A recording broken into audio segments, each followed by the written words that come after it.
दोस्तों, आप सभी का कॉन्ट्रैक्ट मैरिज कहानी के सेकंड चैप्टर में स्वागत करती हूँ। अगर आप लोगों ने इस कहानी के पहले चैप्टर को अभी तक नहीं पढ़ा है तो मैं इसका लिंक कमेंट बॉक्स में पिन कर दे रही हूँ।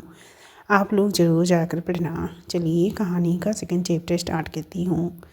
आहिस्ता को जब गुंडे पकड़ रहे थे और उसका दुपट्टा अपने हाथों में कसे तो आहिस्ता लड़खड़ा कर किसी से टकरा जाती है।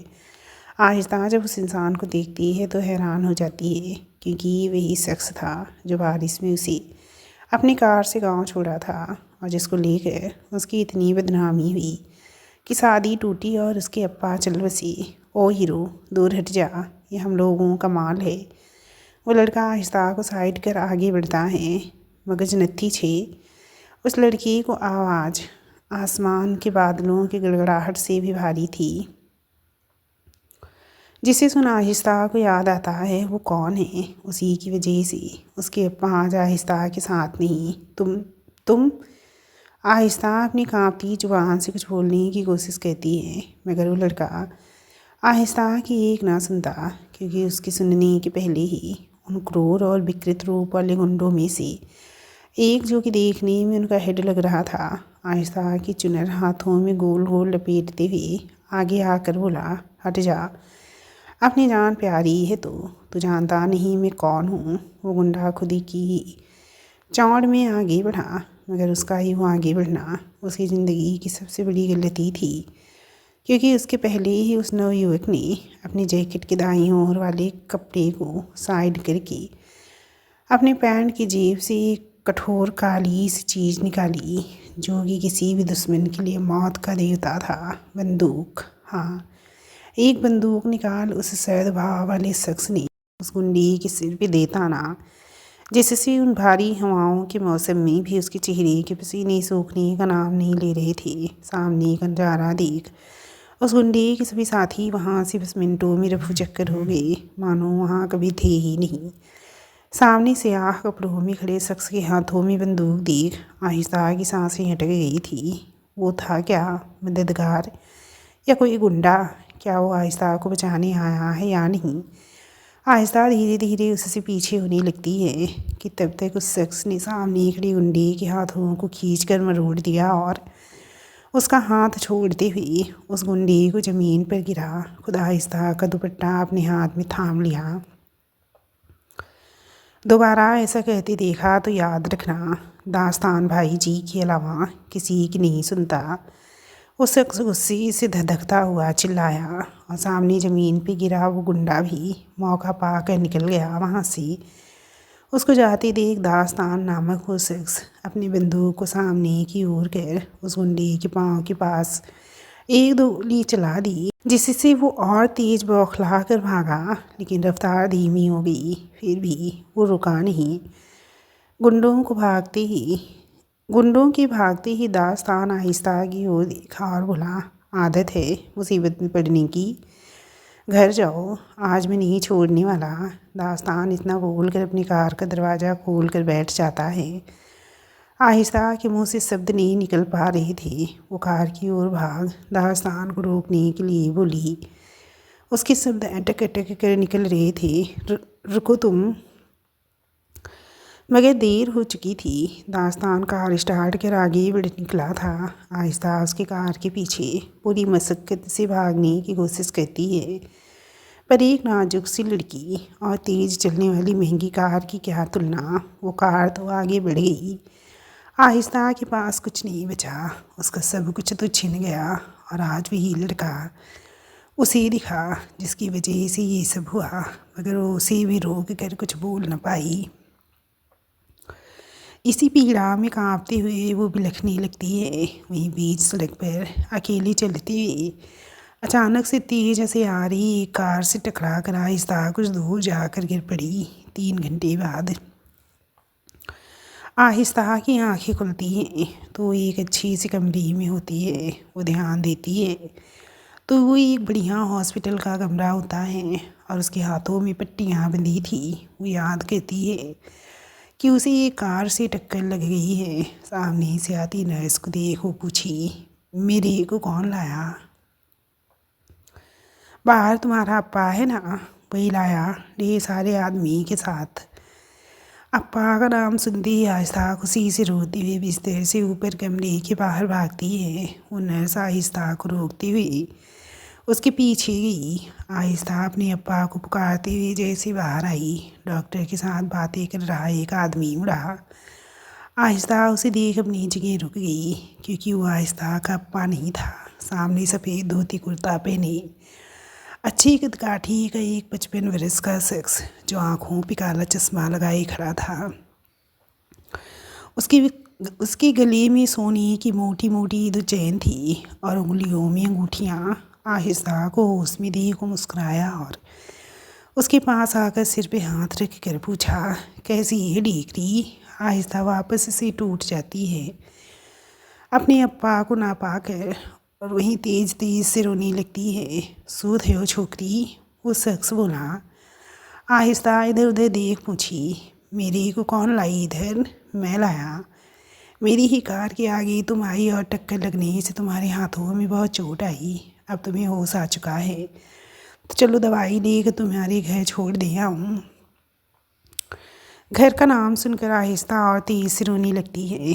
तभी उन आदमियों के बीच से एक मोटा सा लगभग 25 साल का लड़का आकर फुसफुसाया, भाई जी, दीदी हमें देख कर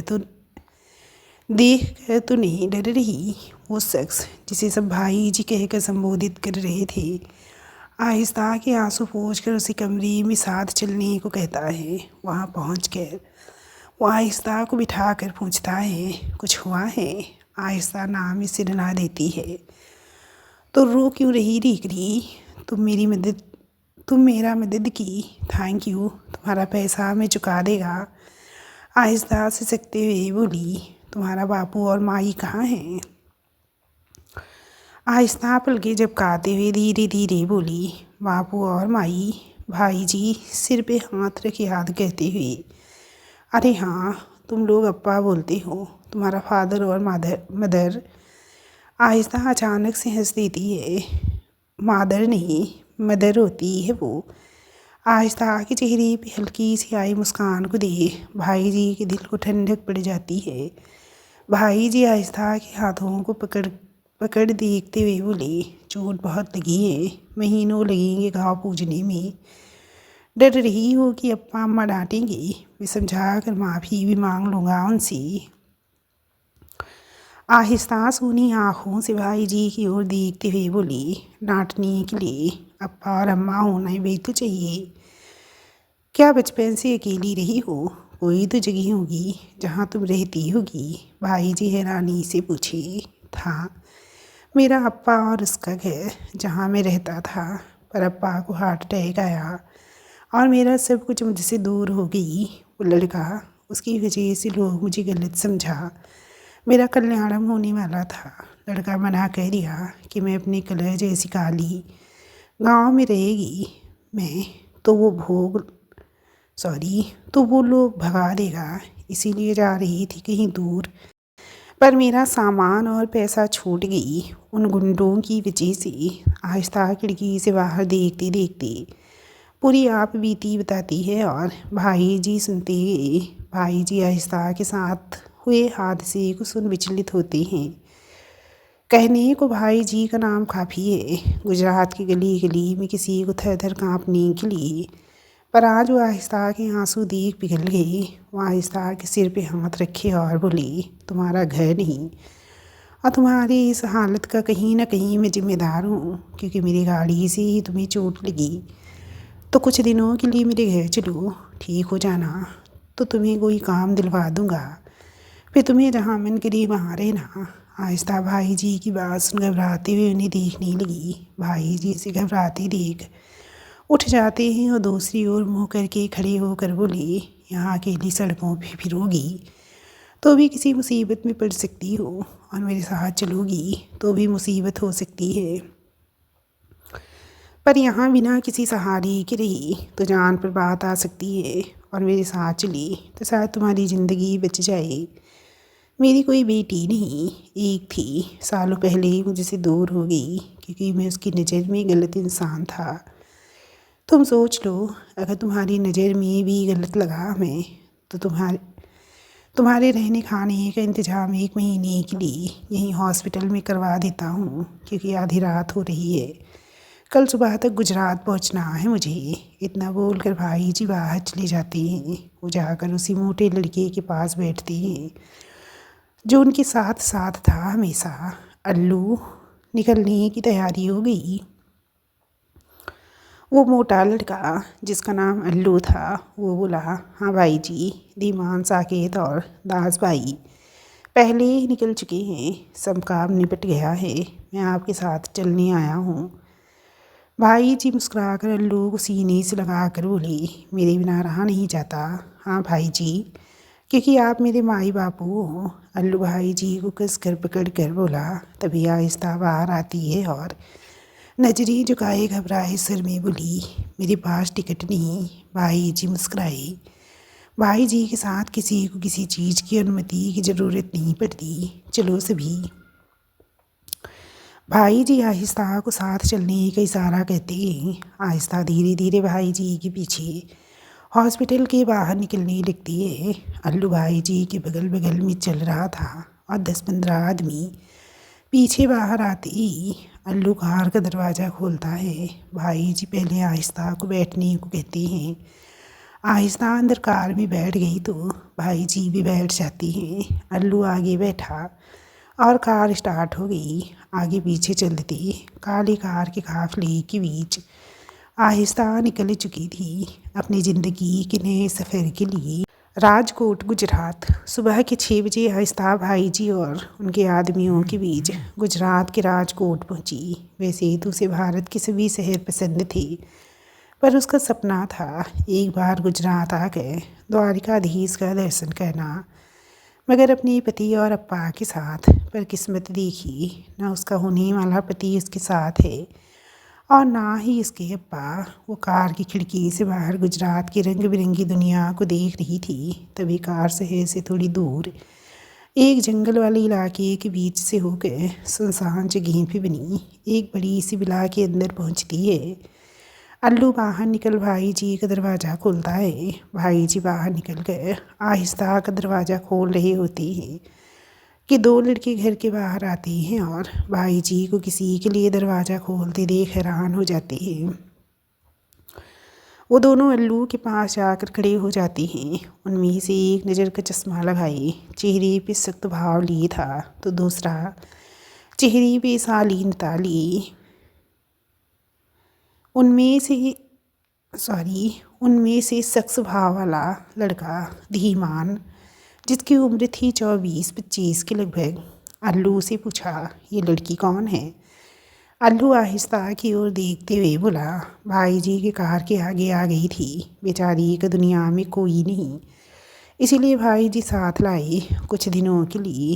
वो लड़का जो चेहरे से ही काफ़ी शालीन लग रहा था, जिसका नाम साकेत था, वो बोला, भाई जी ऐसे ही किसी लड़की को ले आए, मतलब ज़रूर कोई बड़ी बात होगी, वरना भाई जी खड़े खड़े 10 लोगों पे गोली चला दी। भाई जी तीनों को खुसर फुसर कहते देख कर बोली, साकू, अल्लू और धीमा, इस लड़की की हालत अभी ठीक नहीं। जब तक हाथ ठीक नहीं होता ये यहीं रहेगी। इसके रहने का इंतज़ाम करवाओ। जी भाई जी, कहकर साकेत अंदर चला गया। वह धीमान भाई जी के पास आया और उनके पैर छू कर बोला, भाई जी, ये घर माफियाओं का है। यहाँ किसी भी अनजान को लाना ठीक होगा? क्या पता ये हमारी ही किसी दुश्मन की भेजी जासूस हो। आहिस्ता जो एक और खड़ी घबराई सबकी ओर सरसरी निगाह से देख रही थी, उसे देख भाई जी मुस्कुरा कर बोली, नहीं, इस लड़की की आंखों में मासूमियत है। अपने बापू को खोकर हदस गई है, इसका ख्याल रखना होगा। आप जैसा कहें भाई जी। अल्लू की ओर देख छोकरी को अंदर ले जा, मगर अगर ये जासूस हुई तो दास भाई खुद गोली से उड़ा देंगे इसे। धीमान अल्लू से बोला। अल्लू आहिस्ता को अंदर चलने को बोल उसके पीछे पीछे चला गया। उसके जाते ही भाई जी धीमान से भारी आवाज़ में पूछे, दास आ गया है ना तुम लोगों के साथ? फ़िलहाल कहाँ है? भाई जी हीरा व्यापारी सरस भाई के यहाँ गए। उन्हें कई दिनों से उनका विपक्षी मरवाने का यत्न कर रहा था। उदास भाई से मदद मांगी और भाई वहाँ का काम तमाम कर आ जाएंगी। सारू भाई जी हाथों को पीछे बांधे अंदर की ओर जाते हुए बोली।